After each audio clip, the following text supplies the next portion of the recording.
Get ready, because today we're going to break down some of the biggest issues with plots. Now, right up front, I got to point out that plot and story are not the same thing.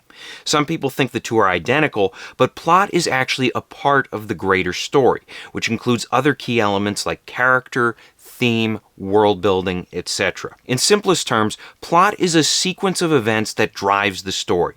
Something happens, which causes something else to happen, which causes another thing to happen, and so on. With that in mind, today we're going to focus on 5 of the biggest mistakes writers make when crafting their plots. We'll discuss each mistake, analyze it in detail, and finally we'll check out examples of each. Here's your spoiler warning. The ones in red contain the heaviest spoilers. First plot mistake is relying on coincidences. These are, of course, conveniently timed events that bail characters out of trouble. You have a situation where characters' problems are solved by luck, and conflict goes to waste, and these moments rob characters of agency. Usually we want characters actively pursuing a goal. We don't want our characters sitting around and having the plot usher them along. For an example, let's look at The Fugitive. This movie is about a doctor named Richard Kimball who's falsely charged with the murder of his wife. He gets the death penalty, and while he's being transported to prison, his fellow prisoners attempt an escape. This leads to a bus crash, which leads to a train crash, which enables Kimball to sneak away and find his wife's killer. Now, this scene is a cool spectacle. There's no denying that, but it's fueled by 3 separate events that Kimball had no control over. First, there's the escape attempt, then the bus accident, and finally the train crash. I can live with the first 2, but the bus rolling onto the train tracks just moments before a train arrives is where I draw the line. One thing I will say is that coincidences are more forgivable when they appear near the beginning of a story. At the beginning, we're still setting the table and allowing the plot to take shape, and if something lucky happens early on, most audiences can look past it. Still though, you want to be careful when introducing coincidences into your plot. Use them sparingly and try not to make them too ridiculous. Second mistake is endless exposition. These are static, drawn-out scenes that exist solely to explain the plot. You have dialogue that's full of info dumps, and it creates pacing issues, and the exposition feels endless because there's a lack of balance. There's too much exposition and not enough conflict, tension, or intrigue. For an example, let's look at Deadpool and Wolverine. This movie starts off pretty fun, but the TVA exposition scenes suck the energy right out of the story. You go from stylish action and humorous character moments to a suffocating multiverse lecture that drags on for far too long. What hurts most is that everything is so static. Characters sit and stand around in these bland rooms just talking, and there's nothing to distract from the info dumps. Not even Deadpool's trademark humor can take the sting out, although I gotta give the movie credit for poking fun at its own problem. What in the MacGuffin is that? That's a time ripper, Mr. Wilson. And we're in charge of defending what's known as the sacred timeline. Holy fuck, that is a shit ton of exposition for a threequel. Is this because I used Cable's time machine? Third mistake, misplaced flashbacks.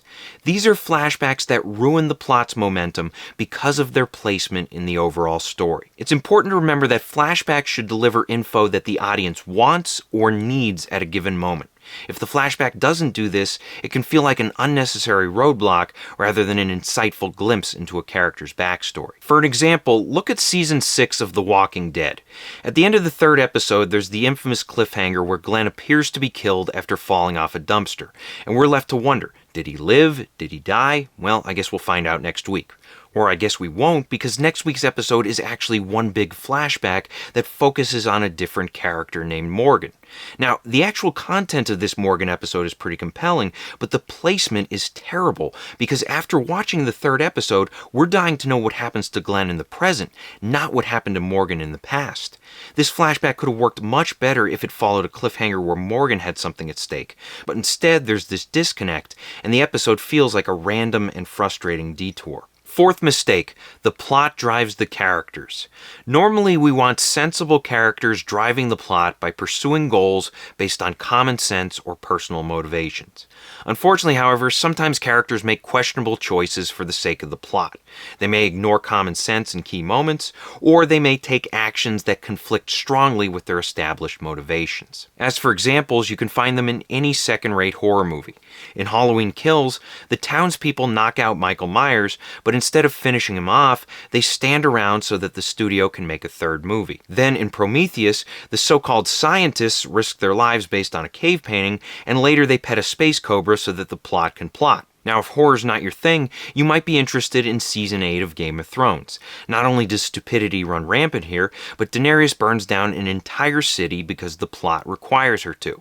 This could have been an impactful and tragic moment if the show fleshed out her motivations and developed her character, but instead of properly showing her transformation from liberator to tyrant, it rushes her motivation and does a poor job trying to apply band-aids. And finally, the fifth plot mistake is bloated endings.